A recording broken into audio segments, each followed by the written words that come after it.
की।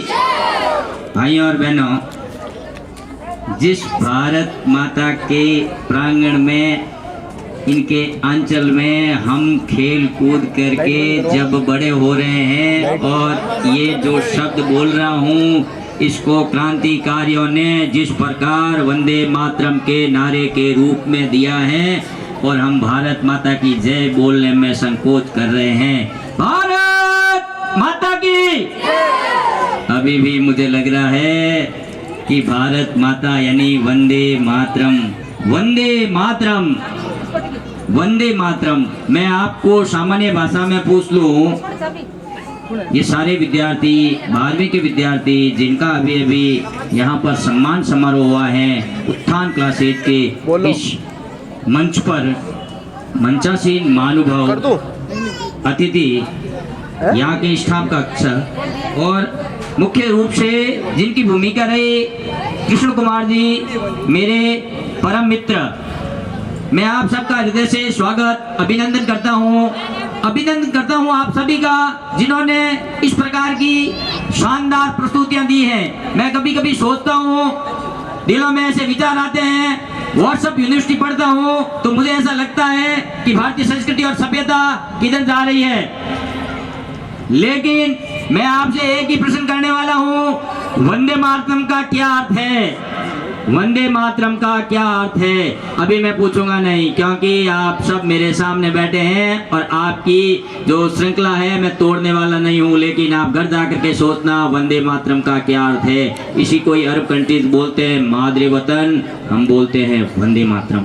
वंदे मातरम, वंदन, उस माँ का वंदन जिस माँ की कोख में हम पल बढ़ करके, हम विकसित होकर के हम बड़े हो रहे हैं, उस माँ की गौरव की गाथा लिखने वाले यहाँ के एक एक छात्र, यहाँ के एक एक छात्र की जो प्रस्तुति है वह संस्कृति और सभ्यता से जुड़ी हुई है। अभी अभी मैं इन बातों को देख रहा था, जान रहा था, समझ रहा था। एनईपी 2020, अभी डॉक्टर साहब बता रहे थे एनईपी 2020। एनईपी 2020 क्या है? National education policy. अब नेशनल एजुकेशन पॉलिसी यानी बच्चों द्वारा बच्चों की प्रस्तुतियां, बच्चों से ही समाज के अंदर प्रस्तुत करना। अब बच्चे जिस प्रकार प्रस्तुत कर रहे थे, यही आपकी शिक्षा है। एनईपी 2020 यही है। अब इसके अंदर जैसे आपने 11वीं में कोई पाठ पढ़ा होगा, 12वीं में कोई पाठ पढ़ा होगा, कभी आपने कलाम साहब को पढ़ा, कभी विवेकानंद जी को पढ़ा, कभी आपने रामानुजन को पढ़ा, कभी आपने लता जी को पढ़ा, कभी आपने राजस्थान की संस्कृति और सभ्यता पढ़ा, कभी आपने किसी मनु भंडारी का एकांकी पढ़ा, कभी आपने भगत सिंह को पढ़ा, कभी आप लाहौर यूनिवर्सिटी चले गए सच्चिदानंद हीरानंद वात्स्यायन नगर को लेकर के, कभी आप चंद्रशेखर आजाद की घटना के बारे में जानते हैं? इलाहाबाद, प्रयागराज का वालफ्रेड पार्क, उस पार्क का नाम आजकल आजाद पार्क है। भाइयों और बहनों, मैं आपसे यही निवेदन करना चाहूंगा कि इस प्रकार के जो आपके कक्षाओं में पाठ दिए जा रहे हैं, उन पाठों का एक केवल मात्र उद्देश्य यही है, आपका विभिन्न प्रकार से विकास। लता जी का पाठ पढ़ेंगे तो आपकी कला, आपकी गीत कला बढ़ेगी। आप चार्ली चैपलिन को पढ़ोगे तो आपके अंदर उनकी जो कलाएं हैं वो आपके अंदर आएगी।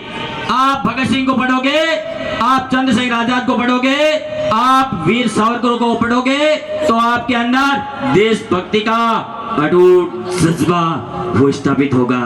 अगर आप B.R. अम्बेडकर साहब को पढ़ोगे, भाई और बहनों याद रखिए, अगर आप B.R. अम्बेडकर साहब को पढ़ोगे तो आपको इस देश की मूल अवस्था जानकारी में आएगी। मेरे देश की क्या स्थिति थी, किस स्थिति को किस रूप में आगे बढ़ाया। आज हम जिस प्रकार उत्थान की बात करेंगे, उत्थान की बात हम सब के लिए जरूरी है। छोटा बच्चा, मैं हमेशा ही कहता हूं कक्षा में, जब से क्लास ले रहा हूं तब से यही कहता हूं, हमारी साइकोलॉजी और फिलोसॉफी ठीक चाहिए। हमारी साइकोलॉजी और फिलोसॉफी ठीक हो गई तो आपकी शिक्षा टिप टॉप है। ये साइकोलॉजी और फिलोसॉफी क्या है? साइकोलॉजी और फिलोसॉफी पर जाना पड़ेगा। कहां से? घर से। घर में क्या है? वातावरण कैसा है? चित्र कैसे लगे हुए हैं? वो तो फिलोसॉफी है, उसका असर छोटे बच्चे पर पड़ेगा। अगर आपने किसी बदमाश का चित्र लगा दिया तो बच्चा कैसा होगा? अगर आपने भगवान राम, कृष्ण, किसी अभिमन्यु, किसी द्रुपद का फोटो लगाया तो बच्चे पर कैसा असर होगा? आपने कन्हैया का फोटो लगा तो माँ के ऊपर कैसा असर होगा? भाइयों और बहनों, इसको बोलते हैं फिलोसॉफी। अब जो फिलोसॉफी आ रही है, बच्चे को आप अपने घर में किस प्रकार का वातावरण देना चाहते हैं, वो आपका वातावरण कैसा है माता पिता का? माता पिता को देख करके बच्चा सीखेगा। यही साइकोलॉजी है। आप जिस प्रकार का वातावरण दे रहे हैं, बच्चा अपने आप पढ़ेगा। बच्चे को पढ़ाना है सर, बच्चे को पढ़ाना है सर, बच्चे को पढ़ाना। अरे बच्चे को पढ़ाना नहीं है, बच्चा हमें पढ़ा रहा है। बच्चा हमें पढ़ा रहा है। 7वीं के बच्चे के पास में मैं गया, वो कहते हैं, माता जी कहते हैं, पिताजी कहते हैं, दादाजी कहते हैं, नानी जी कहते हैं, दादी जी कहते हैं, भैया जी सर क्या करें? तो क्या हुआ? ये तो सारा दिन टीवी देखता है। अच्छा, तो क्या करूं मैं? तो क्या आप बताइए हम क्या करें? ये पढ़ता नहीं है। मैंने कहा कोई बात नहीं, आपकी साइकोलॉजी और फिलोसॉफी ठीक करिए। क्या वो कैसे करें? टीवी को क्या करेंगे? बच्चा टीवी आप देखते हैं? हाँ जी। सब देखते हैं? हाँ जी। अरे भाई सब देखते हो तो बच्चा देखेगा बेचारा, क्या करोगे आप? दूसरे दिन उन्होंने टीवी बांध के रख दी। बच्चा हिंदुस्तान का अच्छा सॉफ्टवेयर इंजीनियर बन गया। यही है भारत माता की जय, यही है बच्चों की जय, यही है अभिभावकों की जय, और यही है भारतीय सभ्यता और संस्कृति की जय। अगर हमने साइकोलॉजी और फिलोसॉफी ठीक कर ली तो आपको बाहर जाने की आवश्यकता नहीं पड़ेगी।